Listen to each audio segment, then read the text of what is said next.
검경 수사권 조정안과 공수처 법안에 대해 문무일 검찰총장이 공개적으로 반발하고 이에 경찰이 다시 문 총장의 발언을 공박하는 등 검경 갈등이 표면화하는 가운데 박상기 법무부 장관이 오늘 견제와 균형을 강조하며 검찰의 반발 움직임에 제동을 걸고 나섰습니다.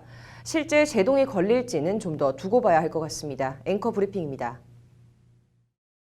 박상기 법무부 장관이 오늘 검경 수사권 조정을 두고 검찰과 경찰, 양 기관의 갈등이 고조되는 데 대해 검경 모두 국민의 관점에서 접근해야 한다는 경고성 메시지를 날렸습니다. 박 장관은 오늘 오전 경기도 수원에 새로 생긴 수원고검 개청식에 참석해 기념사를 통해 이같이 밝혔습니다. 박 장관은 기념사를 통해 이제 시대 상황이 변하고 국민의 시각과 의식도 달라졌다며 검찰의 수사 관행은 물론 권한도 견제와 균형에 맞도록 재조정해야 한다고 강조했습니다. 검경 모두 국민의 관점에서 접근해야 한다고 검찰과 경찰을 묶어서 말했지만 방점은 패스트트랙 처리에 반발하고 있는 검찰을 향한 발언입니다.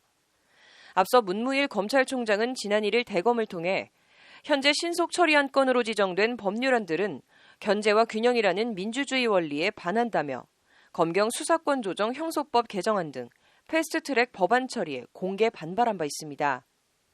특정한 기관에 통제받지 않는 1차 수사권과 국가정보권이 결합된 독점적 기능을 부여하고 있다고 경찰을 겨냥해 날을 세우며 패스트트랙 불가 입장을 정면으로 천명한 겁니다. 이에 박상기 법무장관은 문무일 총장이 말한 견제와 균형을 언급하며 문무일 총장과 검찰의 반발 행보에 제동을 걸고 나선 겁니다. 검찰은 경찰에 대한 각종 영장 청구권과 기소권을 독점적으로 갖고 있어 큰 틀에서 사법적 통제 권한을 갖고 있다. 개별적 문제점이나 우려사항에 대해서는 앞으로 국회에서 공수처와 함께 수사권 조정 관련한 법안에 대해 심도 있는 논의가 진행될 것이라 예상한다는 것이 박 장관의 말입니다. 우려나 할 말이 있으면 앞으로 남은 패스트트랙 법안 처리 과정에서 검찰 입장과 우려를 공식적으로 밝히면 되지 뒤에서 패스트트랙 처리 자체를 두고 왈가왈부하지 말라는 경고 발언입니다.